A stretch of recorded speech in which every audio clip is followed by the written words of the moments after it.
창세기 신학 강좌 61번째 시간입니다. 오늘 61회차인데요. 창세기 23장 전장 1절부터 20절까지의 본문을 가지고 하나님이 세우신이라는 제목으로 함께 나누기를 원합니다.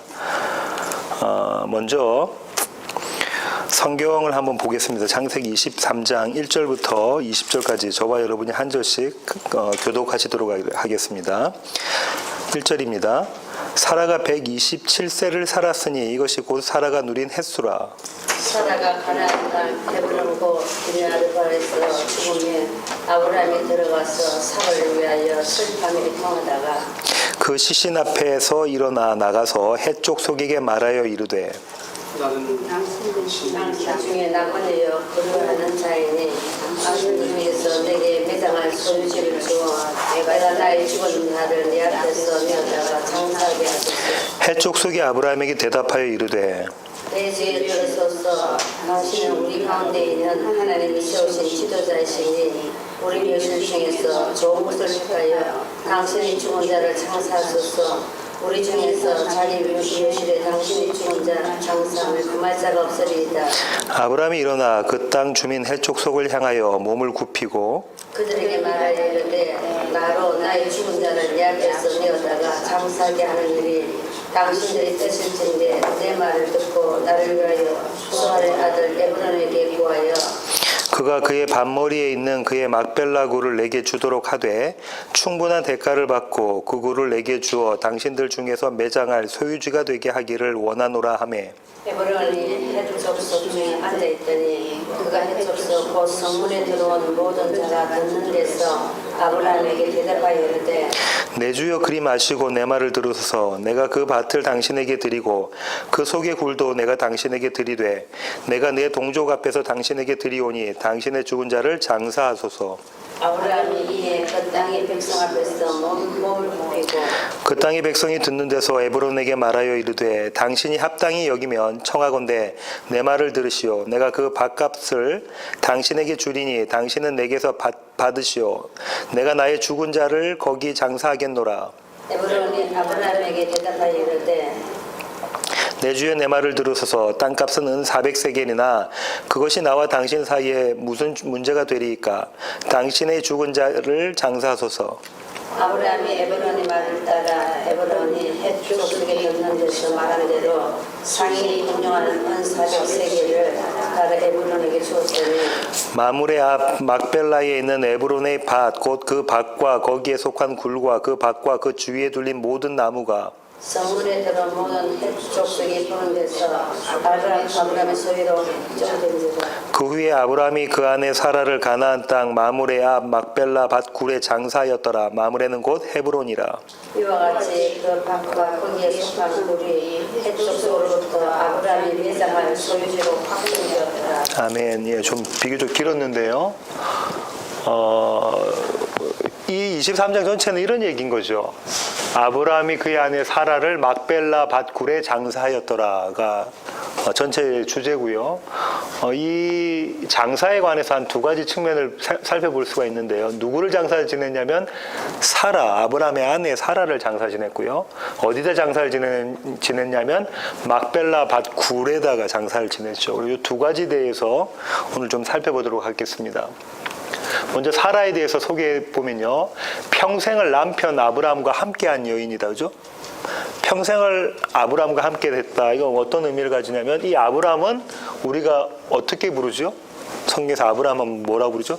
믿음의 조상. 그 믿음의 조상인 아브라함과 함께한 여인. 아브라함이 신앙의 훈련을 하나님께로부터 받았을 때 같이 신앙의 훈련을 받은 자다죠. 창세기 12장 1절부터 5절로 가볼까요? 창세기 12장 1절부터 5절입니다. 여호와께서 아브라함에게 이르시되 너는 너의 고향과 친척과 아버지의 집을 떠나 내가 내게 보여줄 땅으로 가라. 내가 너로 큰 민족을 이루고 내게 복을 주어 네 이름을 창대하게 하리니 너는 복이 될지라. 너를 축복하는 자에게는 내가 복을 내리고 너를 저주하는 자에게는 내가 저주하리니 땅의 모든 족속이 너로 말미암아 복을 얻을 것이라 하신지라. 이 아브라함이 여호와의 말씀을 따라갔고 롯도 그와 함께 갔으며 아브라함이 하란을 떠날 때에 75세였더라.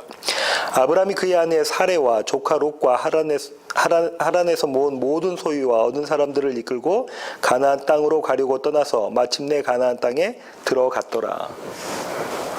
이 신앙의 훈련을 아브라함과 처음부터 받았던 그런 여인입니다죠. 갈대아 우르를 떠날 때도 그거 가지 맙시다. 왜냐하면 갈대아 우르라는 데가 어떤 겁니까? 어떤 곳인가요? 아주 문명이 발달했던 곳, 이 가나안 시골 총구석하고는 비교할 수 없는 곳이라죠. 거기를 떠나서 하란도 아주 문명이 발달했던 곳이죠. 그 두 군데를 떠나서 너무 초라해 보이는 가나안 땅으로 들어가라고 하는데, 그러면은 남편한테 우리 가지 맙시다라고 말할 법도 한데, 아내 사라는 아브라함을 따라서 움직입니다. 하나님의 역사하심, 하나님의 인도하심이 고스란히 드러나는 장면이죠. 하나님의 구원, 다시 말하면 창세기 12장 1절부터 5절까지 하나님께서 뭐라고 말씀하셨냐면, 아브라함아 내가 너에게 씨 주고 그리고 그 씨를 통해서 네가 땅을 얻게 될 것이다 라는 아브라함의 약속, 더 거슬러 올라가자면 아담의 약속, 그 아담의 약속을 성취되는 것을 평생의 삶을 통해서 경험한 자가 사라입니다. 두 번째로 성경은 사라를 어떻게 소개하고 있냐면요, 남편에게 순종한 자라고 이야기하고 있습니다. 베드로전서로 가겠습니다. 베드로전서 3장 5절부터 6절 한번 볼까요? 베드로전서 3장 5절부터 6절입니다. 전에 하나님께 소망을 두었던 거룩한 부녀들도 이와 같이 자기 남편에게 순종함으로 자기를 단장하였나니, 사라가 아브라함을 주라 칭하여 순종한 것 같이 너희는 선을 행하고 아무 두려운 일에도 놀라지 아니하면 그의 딸이 된 것이니라. 지금 베드로가 뭐라고 이야기하냐면, 사라가 자기 남편에게 순종했다. 그러니까 너희도 그렇게, 아내들이여 너희도 그렇게 순종해라, 이렇게 이야기하고 있습니다. 그럼 이 사라가 순종했던 모습이 드러난 장면을 한번 볼까요? 창세기 12장 5절 한번 볼게요. 아까 살펴봤던 창세기 12장 5절. 아까 말씀드린 것처럼 하나님께서 남편인 아브라함에게 갈대아 우르를 떠나고 하란을 떠나서 가나안으로 들어가라 할 때도 잠자코 순종했죠. 그 따라간 모습이잖아요. 창세기 20장 13절 볼까요? 창세기 20장 13절. 하나님이 나를 내 아버지의 집을 떠나 두루 다니게 하실 때에 내가 아내에게 말하기를 이후로 우리의 가는 곳마다 그대는 나를 그대의 오라비라 하라. 이것이 그대가 내게 베풀 은혜라 하였노라. 어느 장면인가요? 아브라함이 아비멜렉을 만났을 때다, 그죠? 자기 아내 사라가 너무 예쁘니까 그 아내 사라를 아비멜렉이 취해서 자기는 죽일까봐 이 얘기를 한 거잖아요. 뭐라고요? 아내를, 원래 아내가 이복 동생이잖아요. 이복 동생인 아내를 자기 동생이라고, 누이라고 이야기하고 이렇게 속이면서, 왜 그랬냐면 자기 목숨 살려고 그랬잖아요. 두 번 그랬습니다. 첫 번째는 애굽의 왕 바로에게 그랬고, 이번엔 아비멜렉에게 그랬죠. 이렇게 이야기하는데 보통 여자 같으면 이게 무슨, 이런 남편이 있어 해야 되는데 그대로 순종한 그림이 그려져 있었단 말이죠. 그런데 여기서 중요한 것은 다시 베드로 전서로 가보시면요, 베드로 전서 3장 5절부터 6절을 보시면요, 뭐라고 이야기하고 있냐면 베드로가 이렇게 이야기하고 있습니다. 전에 하나님께 소망을 두었던 거룩한 부녀들, 사라를 뭐라고 이야기하고 있냐면 하나님께 소망을 둔 여인, 이렇게 이야기하고 있어요. 여기가 베드로가 이야기하고 싶은 키가 여기 있는 거죠. 하나님께 소망을 둔 여인이다라는 거예요. 그 여인은 남편에게 순종한다라는 거죠. 그러면 여기서 나오는 이 남편, 그 다음에 여기 안에는 1차적으로 누구를 이야기를 하냐면 예수 그리스도와 교회에 대한 이야기를 하는 것이다죠. 이 남편이 누구였습니까? 아브라함이었죠. 이 아내는요, 사라였죠. 이 아브라함은 누구를 표징하는 거냐면 예수 그리스도, 사라는 교회를 표징하는 것이다, 이렇게 말씀을 드렸을 거예요. 그러니까 1차적으로는 아내들이여 교회여 남편에 대해서 순종해라라는 거 이야기하고 있는 거죠. 남편에게 대해서 순종해라. 누가 그랬던 것처럼 사라가 아브라함에게 그렇게 했던 것처럼 너희도 순종해라라고 이야기를 하는 것입니다. 주라고 했잖아요. 아내가 남편 보고 주라고 했잖아요. 내 주여 언제 했냐면 내 주는 생명을 나이가 너무 많아서 아기를 가질 수가 없습니다 할 때 그때 내 주여 했어요. 여기 지금 자기 남편을 주라고 순종한 것이라는 그때가 언제냐면 아주 멋진 모습의 때가 아니라 내 남편은 내 남편은 아기를 가질 수 없잖아요. 나이가 너무 많이 들었잖아요. 그 얘기 할 때 하나님과 그 얘기할 때 이야기를 했던 내주거든요. 그러면 아까 말씀드린 것처럼 여기서 베드로전서에서 나오는 남편과 아내는 예수 그리스도와 교회를 1차적으로 이야기를 하고 동시에 이것으로 그치는 게 아니라 동시에 이 남편과 아내는 정말 혈연적인 우리 이렇게 남편과 아내라는 거예요. 예수 그리스도와 교회, 남편과 아내됨을 경험한 거룩한 부녀들은 하나님께 소망을 둔 거룩한 부녀들은 자기 남편에게 자기 아내에게 이렇게 한다는 거죠. 그래 아내들아 나오고 그 다음에 보면 또 남편들아 나오잖아요. 여기에 기초한 모습으로 남편과 아내의 릴레이션십 관계가 이루어지는 것이다. 이거 얘기하고 있는 것이거든요.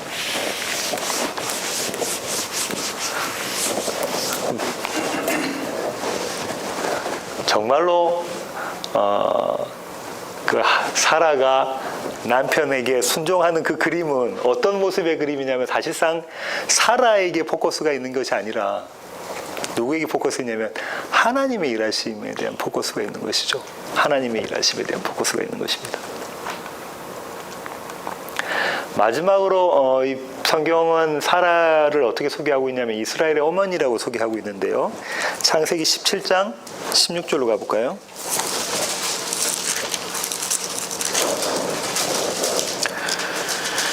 창세기 17장 16절입니다. 내가 그에게 복을 주어 여기서 그는 그녀입니다. 그죠? 사라.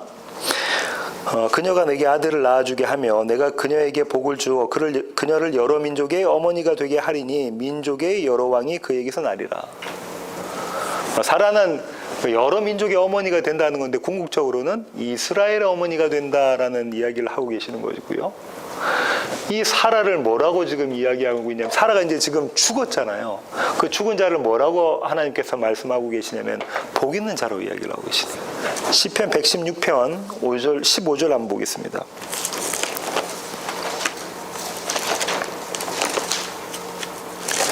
시편 116편 15절.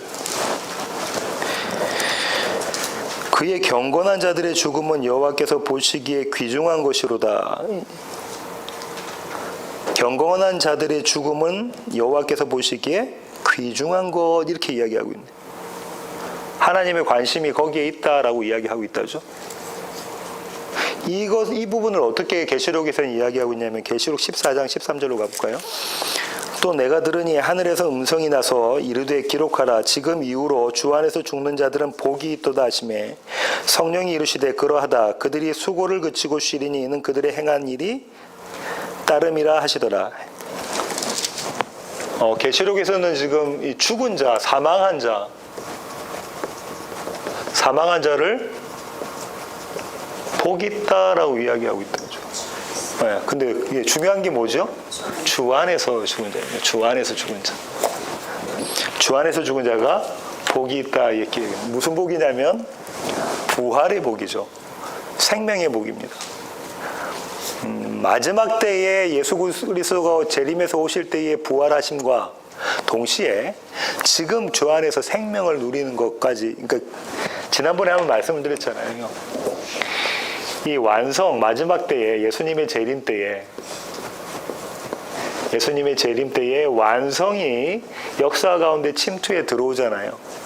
천국이 침노에 들어오는 겁니다.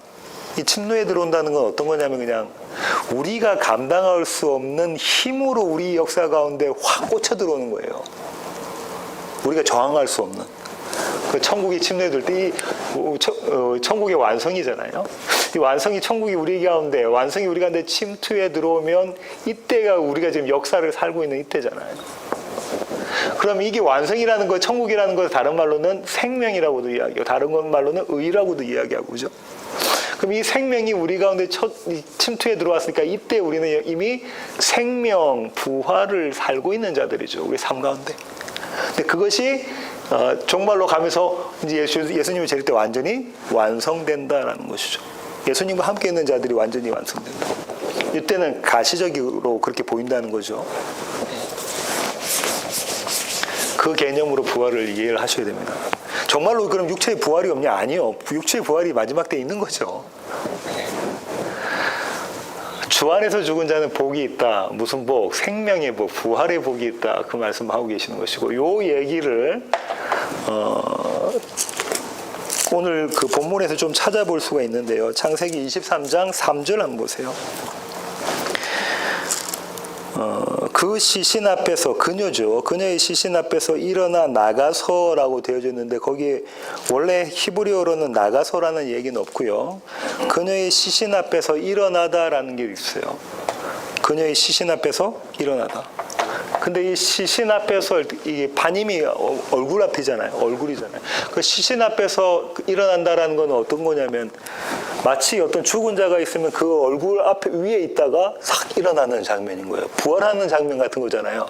죽은 자가 이렇게 누워져 있으면 이렇게 죽은 자가 누워져 있으면 그 위에 그대로 엎어져 있다가 누군가 일어나는 이 그림이라고요. 그림상으로. 이렇게 부활한 그림이 그려져 있는 거죠. 이 그림이 여러 번 성경에 등장합니다. 죽은 자를 소생시킬 때. 그죠? 이런 그림이 여러 번 등장하는데 첫 번째는 엘리야에게서 이 그림이 등장하죠. 열왕기상 17장 21절을 한번 볼까요? 그 아이 위에 몸을 3번 펴서 엎드리고 여호와께 부르짖어 이르되 내 하나님 여호와여 원하건대 이 아이의 혼으로 그의 몸에 돌아오게 하옵소서 하니 여호와께서 엘리야의 소리를 들으심으로 그 아이의 혼이 몸으로 돌아오고 살아난지라. 엘리야가 그 아이를 안고 다락에서 방으로 내려가서 그의 어머니에게 주며 이르되 보라 내 아들이 살아났느니라. 여인이 엘리야에게 이르되 내가 이제 당신은 하나님의 사람이시오 당신의 입에 있는 여호와의 말씀이 진실한 줄 아노라니라. 여기서 그 아이 위에 몸을 3번 펴서 엎드리고 할 때 같은 표현으로 히브리어는 쓰고 있습니다. 소생시키는 그림이다. 그죠? 그 엘리야의 제자였던 엘리사도 똑같은 그림이 그려져 있는데요. 열왕기하 몇 장 더 넘기셔서 4장 32절부터 37절 한번 볼까요? 엘리사가 집에 들어가 보니 아이가 죽었는데 자기의 침상에 눕혔는지라. 들어가서는 문을 닫으니 2사람뿐이라. 엘리사가 여호와께 기도하고 아이 위에 올라와 엎드려 자기 입을 그의 입에 자기 눈을 그의 눈에 자기 손을 그의 손에 대고 그의 몸에 엎드리니 아이의 살이 차차 따뜻하더라. 37절 여인이 들어가서 엘리사의 발 앞에서 땅에 엎드려 절하고 아들을 안고 나가니라. 엘리야와 똑같은 방법으로 엘리사도 또 그렇게 하죠. 이건 좀 더 구체적으로 써놨습니다. 그 아이의 입 위에 자기 입을, 그 아이의 눈 위에 자기 눈을, 그 아이 손 위에 자기 손을 대는. 다시 말하면 아까 그 그림하고 똑같은 거예요. 이렇게 죽은 자가 이렇게 있으면 죽은 자 위에 그대로 포개지는 하나 되는 그림이란 말이죠. 이렇게 소생하는 거, 소생이죠. 다시 죽었으니까. 근데 이걸 부활의 지금 모형으로 그림자로 지금 이야기하고 있는 거란 말이죠. 이 위에 있는 분이 누구겠겠어요? 죽은 자는 저와 여러분이고 이 위에 있는 분이 예수 그리스도죠. 근데 지금 이 그림을 아브라함과 사라의 그림에서 그림 언어로 지금 이야기하고 있단 말이죠. 구약에만 그랬냐면 신약에도 그랬습니다. 한 번 더 볼까요? 사도행전 20장 9절부터 12절. 사도행전 20장 9절부터입니다. 유두고라는 청년이 창에 걸터 앉아 있다가 깊이 졸더니 바울이 강론하기를 더 오래 하매 졸음을 이기지 못하여 3층에서 떨어지거늘 일으켜보니 죽었는지라. 바울이 내려가서 그 위에 엎드려 그 몸을 안고 말하되 떠들지 마라. 생명이 그에게 있다 하고 올라가 떡을 떼어 먹고 오랫동안 곧 날이 새기까지 이야기하고 떠나니라. 사람들이 살아난 청년을 데리고 가서 적지 않게 위로를 받았더라. 유두고가 살아난 소생한 장면도 그렇다죠. 요 그림이 지금 아브라함이 사라의 시신 앞에서 일어나는 그림으로 그려져 있습니다.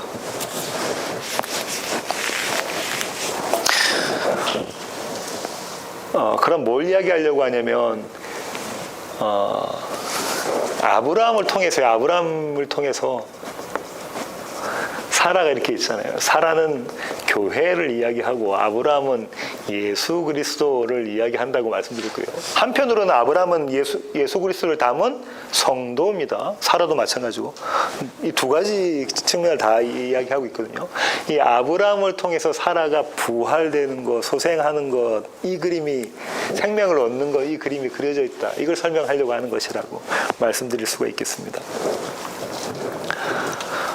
이렇게 해석할 수 있는 이유는 아브라함에게 부활에 대한 믿음이 있었습니까? 히브리서 기자가 이 부활에 대한 믿음이 있었다고 하죠. 우리 안 찾아봐도 되겠습니다. 여러 번 찾아봐서 뭐라고 이야기하죠? 네 씨를 통해서 네가 번성하게 될 거니까, 생육 번성하게 될 거니까, 번창하게 될 거니까 하나님께서 이 죽은 자를 살리실 걸 내가 믿는다라는 믿음이 있었다는 거잖아요. 그 부활에 대한 믿음, 부활에 대한 소망을 갖고 있는 자가 지금 사라를 묻는, 사라를 장사 지내는 그 그림이 그려져 있는 것이죠. 이제 장사 지내는 땅에 대한 이야기를 좀 해보려고 합니다. 막벨라 밭 굴에 대한 소개를 드리려고 하는데요. 이 땅은 지금 오늘 창세기에서 누구의 땅이라고 그러죠? 23장 3절 한번 보세요. 23장 4절.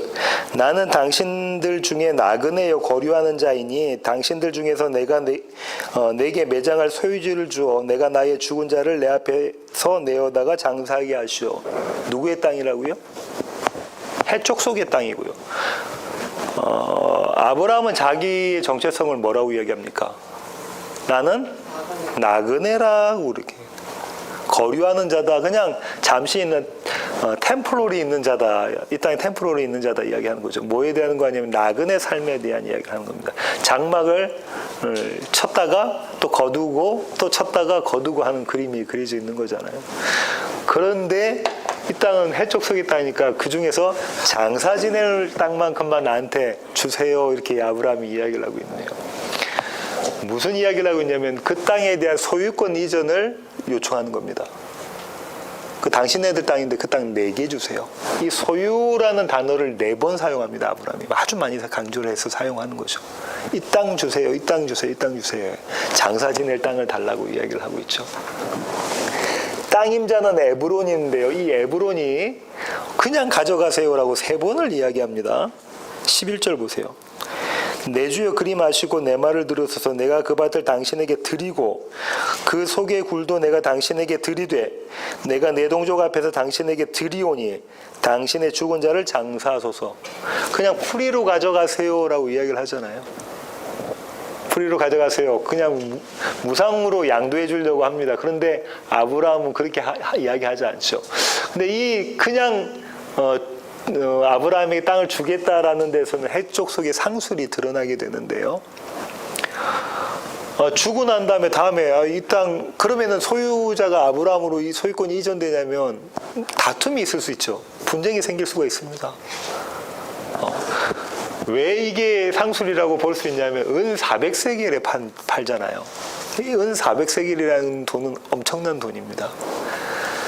사무엘하 24장 24절에 얼마에 보통 밭을 사는가 한번 볼까요? 사무엘하 24장 24절. 다윗 왕이 밭을 삽니다. 왕이 아라우나에게 이르되 그렇지 아니하다. 내가 값을 주고 내게서 사리라. 값 없이는 내 하나님 여호와께 번제를 드리지 아니하리라 하고 다윗이 은 50세겔로 타작마당과 소를 사고. 또 밭이다, 그죠? 여기 나중에 성전이 세워질 곳인데 얼마 주고 샀대요? 50세겔 주고 샀는데, 그럼 아브람 때부터 이 다윗 때까지 거의 한 1000년이 지났다. 근데 지금 400세겔 달라고 하죠. 예레미야 32장 9절로 한번 가볼까요? 예레미야 32장 9절.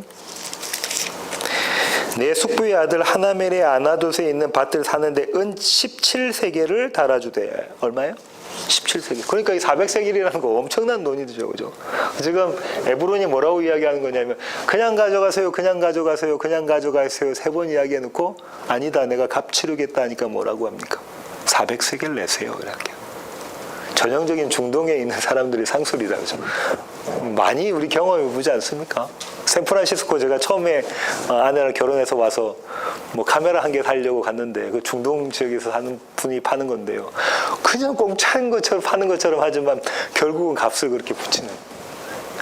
근데 이 모습이 세상의 모습 아닌가요? 어쩌면 저와 여러분의 모습일지 모릅니다. 한국의 장례식장 가면요. 엄청나게 비쌉니다.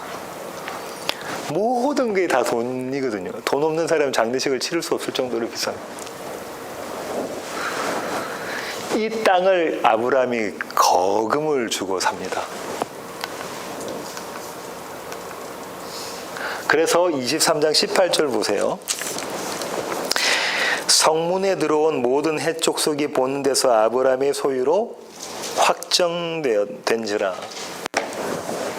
소유 3번 얘기인데 마지막에 소유로 확정된 게 그 해족속 에브론의 땅에서 아브라함의 땅으로 소유권이 이전된 거죠. 지금 같으면 한국 같은 뭐는 등기 이전이 되는 거죠. 부동산의 등기 이전을 딱 해서 이 땅은 진짜 아브라함의 땅이다라는 겁니다. 이 아브라함의 땅이라는 게 의미가 있죠. 이 땅은 하나님께서 아브라함에게 주시겠다고 했던 약속의 땅입니다. 창세기 13장 14절부터 18절 한번 볼까요? 롯이 아브라함을 떠난 후에 여호와께서 아브라함에게 이르시되 너는 눈을 들어 너 있는 곳에서 북쪽과 남쪽 그리고 동쪽과 서쪽을 바라보라. 보이는 땅을 내가 너와 내 자손에게 주리니 영원히 이르리라. 내가 내 자손이 땅에 티끌 같게 하리니 사람이 땅에 티끌을 능히 셀 수 있을진데 내 자손도 세리라. 너는 일어나 그 땅을 종과 횡으로 두루 다녀보라. 내가 그것을 내게 주리라. 이에 아브라함이 장막을 옮겨 헤브론에 있는 마므레 상수리 숲으로 이르러 거주하며 거기서 여호와를 위하여 제단을 쌓았더라. 어디 땅요? 헤브론에 있는 그 땅 주겠다는 거. 헤브론에 지금 거주하면서 전체를 보라고 하죠. 이 땅 다 내게 줄게. 근데 사실상 아브라함에게 주어진 소유권이 이전된 땅은 어디입니까? 에브론에 있는 막벨라 굴이 있는 밭 있는 그 굴, 그만큼 일단 주시는 거다. 그죠? 약속이 거기서부터 시작이 됩니다. 이 아브라함이 얻게 된, 소유하게 된 그 막벨라 밭굴 그 땅은 한마디로 어떤 거냐면 표징이 돼요. 이스라엘에게는 표징이 됩니다. 마치 어떤 거와 같냐면요. 이스라엘 남자들에게 하나님께서 뭐라고 하시냐면 8일 만에 난지 8일 만에 할례 받아라 그렇죠. 할례는 하나님의 약속의 증거가 몸에 있는 거다. 그죠? 그와 똑같이 이스라엘 땅 가운데 헤브론이 증거가 되는 거예요. 증표가 되는 겁니다. 이게 왜 이렇게 중요하냐면 이스라엘 역사 가운데 이게 너무나 중요합니다. 아브라함 이 창세기 23장에서 밭이라는 단어가 5번 사용이 돼요. 아주 많이 반복적으로 사용되는데 이 밭은 어떤 거냐면요. 어떤 의미입니까? 뭐 어떤 곡식을 심고 그거를 또 거두는 거다죠. 심고 거두는 거. 근데 그 심고 거두는 건 뭐 하려고 합니까? 밭을 통해서.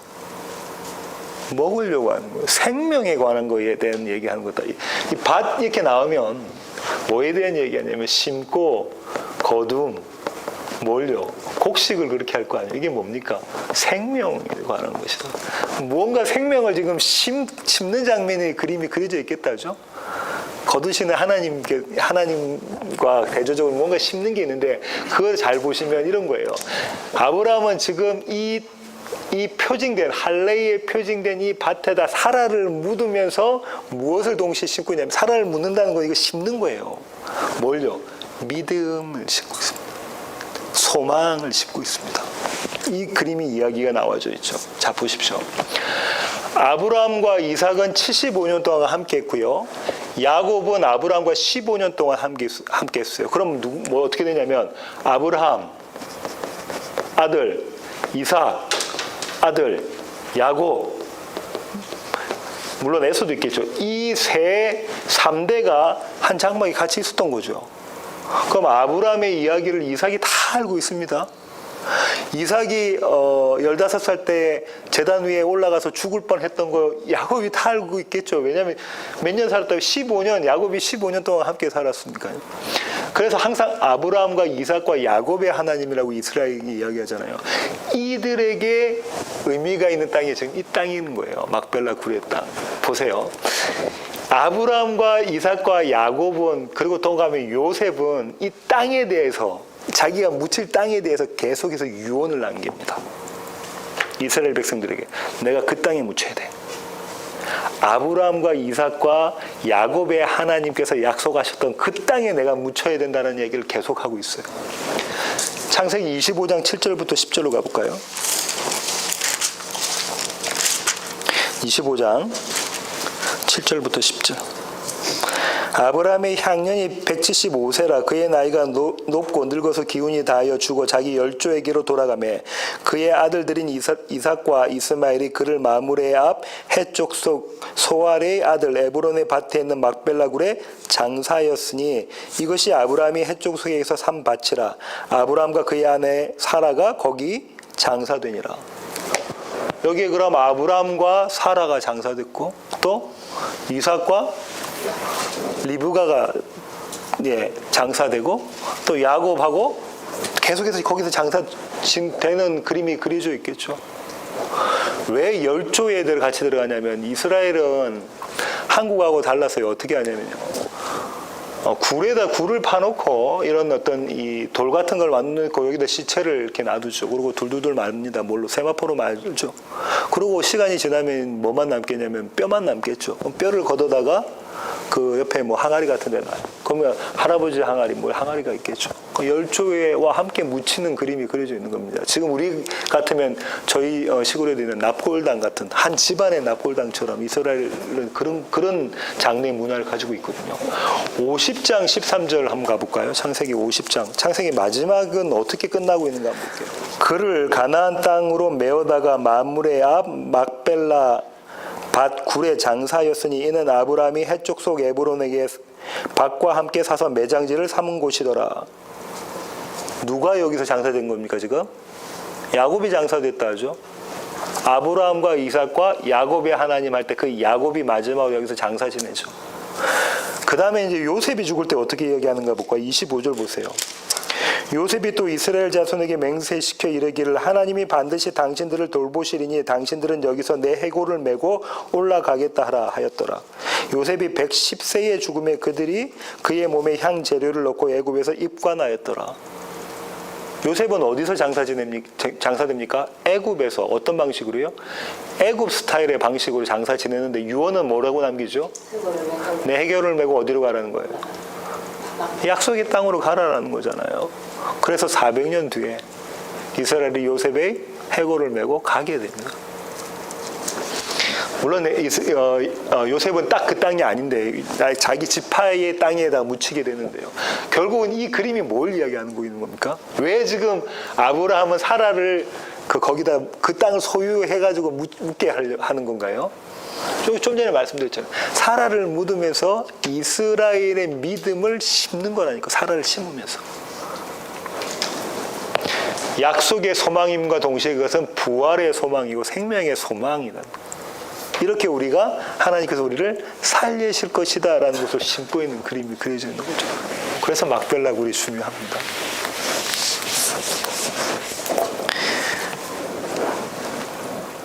결론 내겠습니다.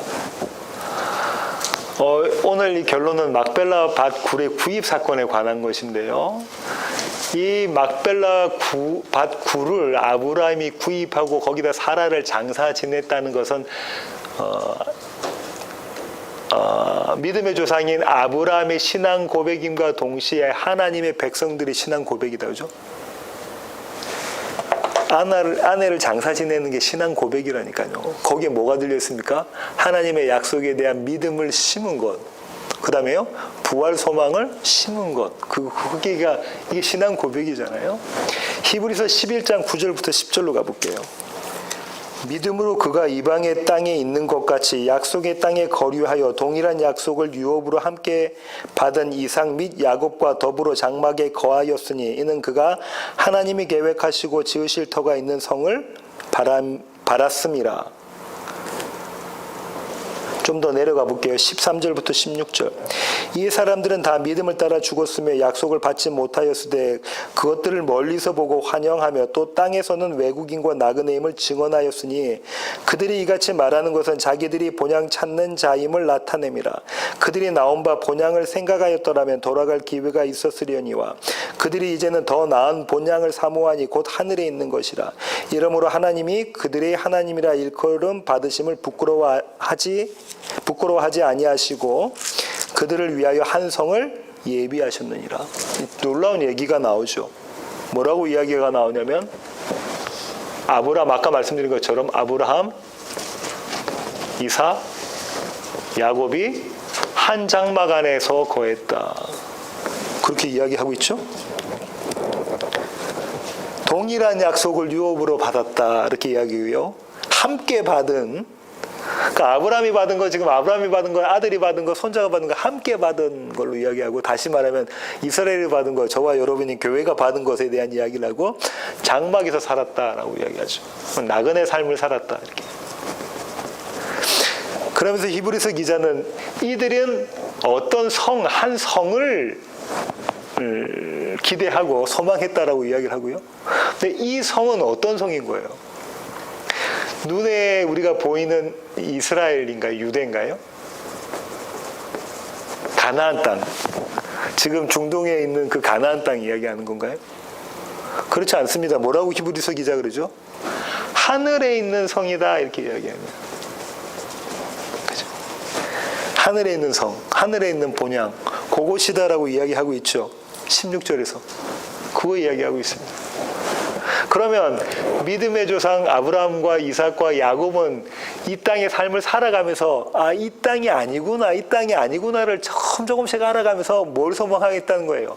이 땅이 아니라 하나님이 주시겠다고 하는 약속의 땅은 이 가나안, 이 땅이 아니라, 내가 밟고 서 있는 이 땅이 아니라 어디라는 거예요?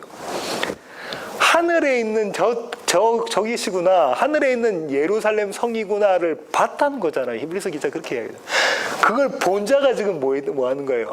아내를 그 막벨라 굴에다가 묻는 거예요. 믿음을 심는 거잖아요. 그리고 자기도 거기에 심겨지고, 그 다음 자기 후손이 또 심겨지고, 이 그림이 그려져 있는 겁니다. 이게 신앙 고백이라고.